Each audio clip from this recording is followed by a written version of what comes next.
Baik, silakan rekan-rekan bagi yang mau bertanya hari ini.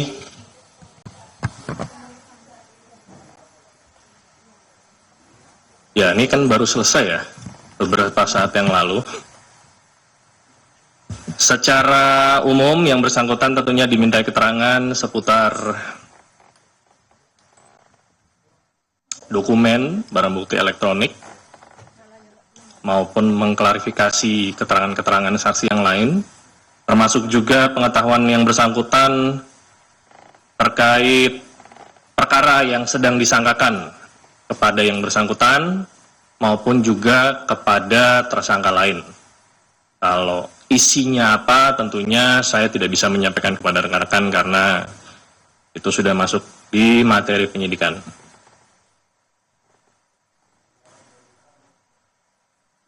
Ya, hasil koordinasi saya dengan penyidik,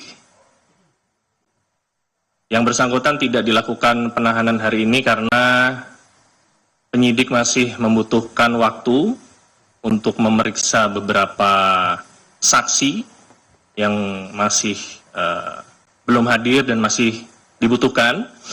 Ya, sebagaimana rekan-rekan ketahui juga ada beberapa saksi yang dipanggil di perkara ini belum hadir. Beberapa diantaranya saudara Saiful Bahri, ada juga saudari Maria Lestari, dan ada beberapa saksi lainnya. Jadi penyidik menilai belum diperlukan untuk dilakukan penahanan dan tentunya bila penyidik dan jaksa penuntut umum sepakat bahwa berkas ini sudah siap untuk dilimpahkan, maka proses tersebut akan dilanjutkan.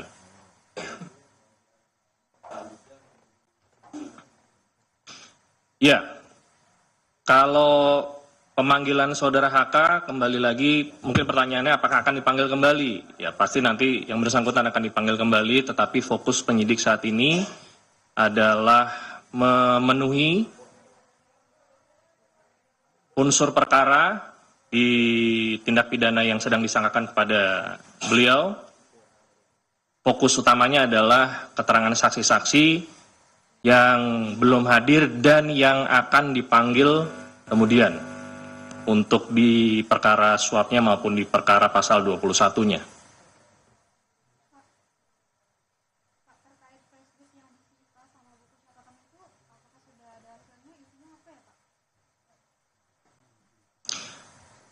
Sebagaimana yang sudah saya jelaskan tadi ya,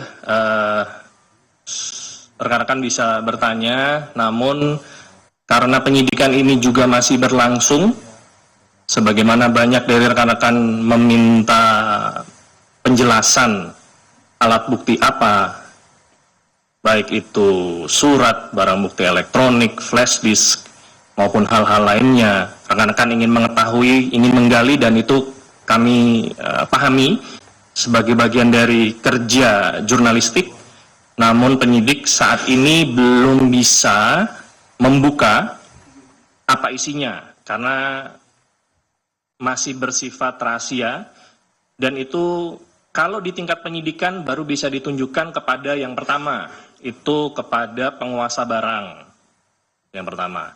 Yang kedua, kepada saksi-saksi yang diduga mengetahui perihal alat bukti yang disita tersebut. Jadi di tingkat penyidikan baru sebatas itu. Rekan-rekan dan masyarakat baru bisa mengetahui apa isi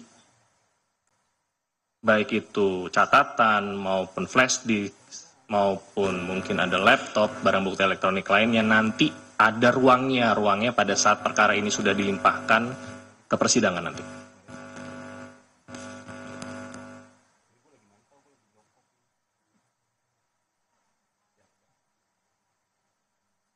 Ya, KPK menghormati tindakan hukum yang diambil pihak tersangka, saudara HK, untuk mengajukan pra-peradilan, dan KPK tentunya akan menghadapi proses pra-peradilan tersebut dengan mempersiapkan segala persyaratan dan administrasi yang diperlukan. Jadi pada saat nanti waktunya sidang pra-peradilan dibuka, ya kita harapkan Biro Hukum yang mewakili KPK bisa hadir dan tidak ada hambatan dalam prosesnya. Tentunya KPK meyakini bahwa proses penyidikan termasuk penetapan tersangka Saudara HK sudah prosedural, profesional, dan proporsional. Demikian.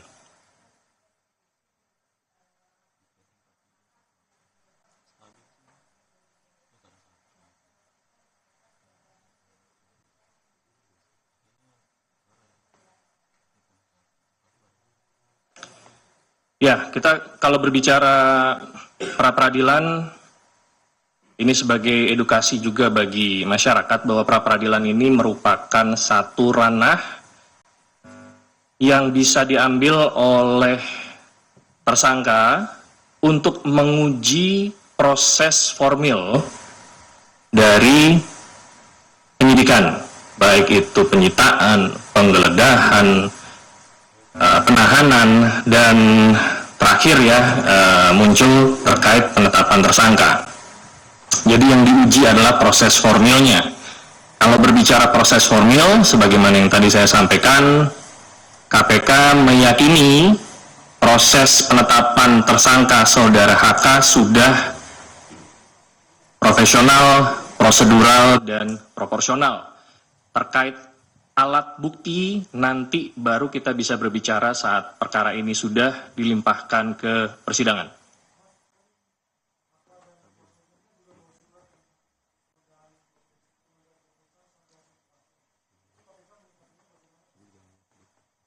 Ya, atas permohonan tersebut, info yang kami dapatkan dari penyidik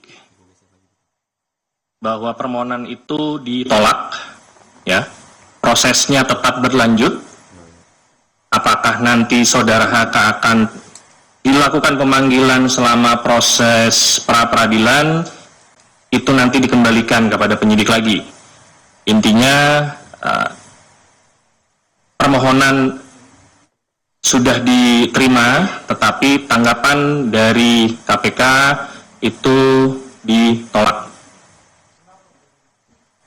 Ya, karena proses peradilan itu merupakan satu ranah tersendiri, ya, dan proses penyidikan itu ranah tersendiri. Jadi ini tidak bisa dicampurkan, tidak bisa disatukan. Tidak berarti kalau proses pra-peradilan itu berjalan maka penyidikan berhenti, tidak. Proses penyidikan tetap berjalan. Bila yang bersangkutan mengajukan untuk tidak dipanggil terlebih dahulu, itu merupakan hak tersangka ya, untuk mengajukan, tetapi penyidik juga memiliki kewenangan apabila ingin memanggil, dan seandainya proses tersebut digunakan sebagai alasan untuk tidak hadir, kemungkinan besar penyidik akan menilai itu bukan menjadi salah satu alasan yang patut dan wajar. Demikian. Mas, itu kan suratnya ditujukan untuk pimpinan KPK.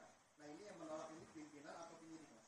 Yang menginfokan ke saya adalah penyidik, tentunya setelah berkoordinasi dengan atasan, dalam hal ini Direktur Penyidikan, Deputi Penindakan, termasuk dengan pimpinan.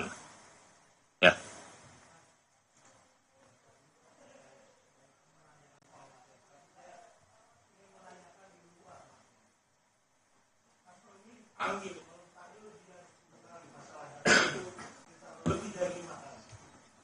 Dari pertama datang terus keluar dia selalu bicara.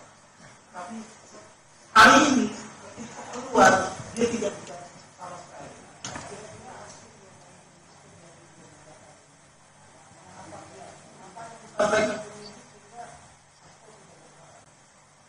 Ya, saya tidak bisa menduga-duga ya apa yang disampaikan penyidik. sedang kurang enak badan sehingga tidak memiliki keinginan untuk berbicara kepada rekan-rekan dan diwakili oleh kuasa hukum. Apakah ada pembicaraan yang membuat saudara HK tidak ingin berbicara kepada teman-teman jurnalis? Tentunya ini menjadi ranah materi penyidikan. Saya tidak bisa membuka itu karena penyidik juga tidak memberikan delegasi atau kewenangan kepada saya untuk menyampaikan hal tersebut. Demikian, Mas Mario.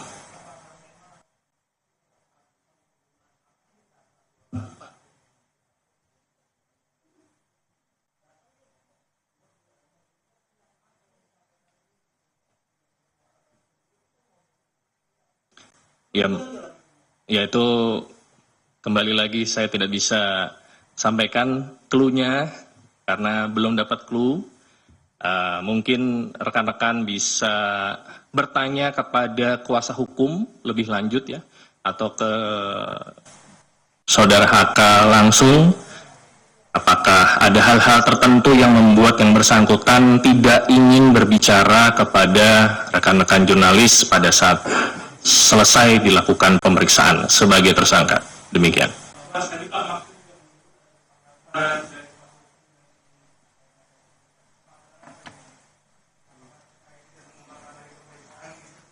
Kesepakatan apa ya?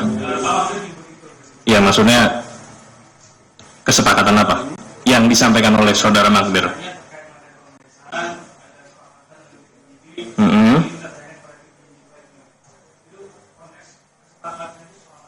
Saya juga baru tahu ini ada kesepakatan yang disampaikan sama Mas Rizky ya. Ya, tentunya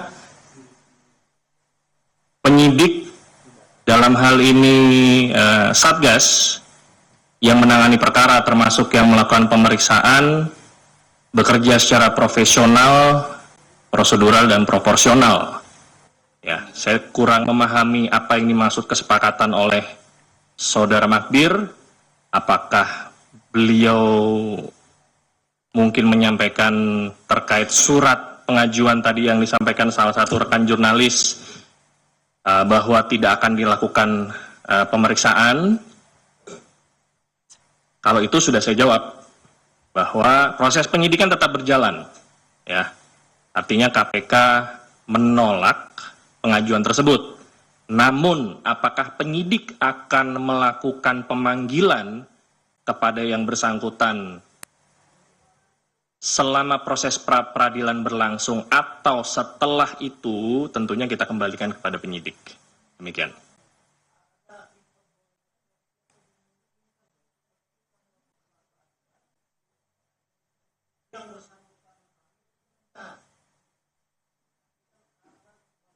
Ya, ya. Jadi seperti yang tadi sudah saya sampaikan bahwa proses penyidikan dan proses pra-peradilan itu berdiri sendiri-sendiri. Ya, tidak ada berkaitan secara langsung. Jadi dalam proses peradilan penyidikan tersebut saksi-saksi bisa tetap dipanggil, penyidik masih bisa melakukan penyitaan maupun proses-proses penyidikan lainnya termasuk salah satunya penahanan. Ya. Kalau berbicara memungkinkan atau tidak, memungkinkan. Apakah dilakukan atau tidak, itu dikembalikan kepada penyidik nanti, termasuk jaksa. Di KPK ini, di mana penyidikan dan penuntutan berada di satu atap, penyidik dan jaksa penuntut umum ini bekerja sama dan saling memberi masukan. Kapan sebaiknya tersangka ini ditahan? Bagaimana alat bukti dalam pemenuhan unsur perkara? Ini menjadi salah satu kekuatan di KPK hingga pada saat perkara ini dilimpahkan ke persidangan nanti, untuk conviction rate-nya ini 100% atau mendekati 100% kalau melihat histori putusan pengadilan untuk perkara yang diajukan oleh KPK sampai dengan saat ini. Jadi kembali menjawab pertanyaan Mas Mario, itu dimungkinkan, tetapi apakah akan dilakukan nanti kita kembalikan prosesnya ke penyidik nanti.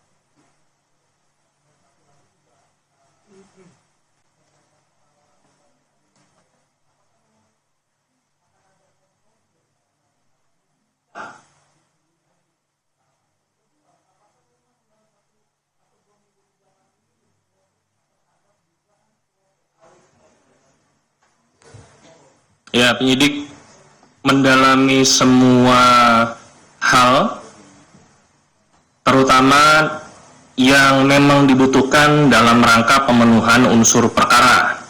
Jadi sebagaimana rekan-rekan ketahui, ada 2 perkara yang disangkakan oleh kepada saudara HK, dalam hal ini suap, saudara Harun Masiku, kepada saudara Wahyu Setiawan, dan juga menghalangi penyidikan. Jadi pemanggilan penyidik terhadap saksi-saksi ini tentunya berputar pasal yang disangkakan maupun objek perkara yang disangkakan kepada saudara HK.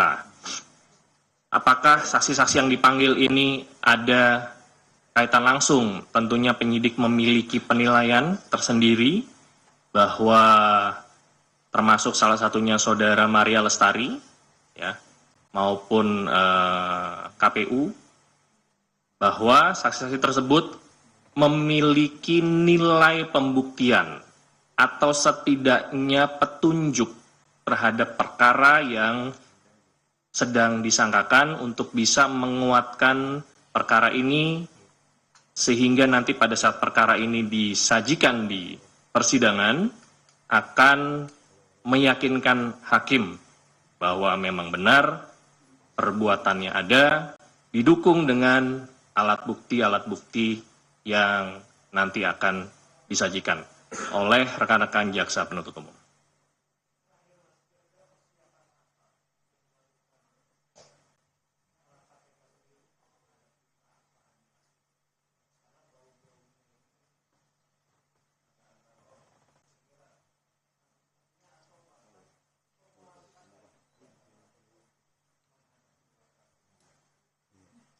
Ya, KPK selalu menyiapkan diri karena pengajuan pra-peradilan ini bukan hal yang pertama, ya.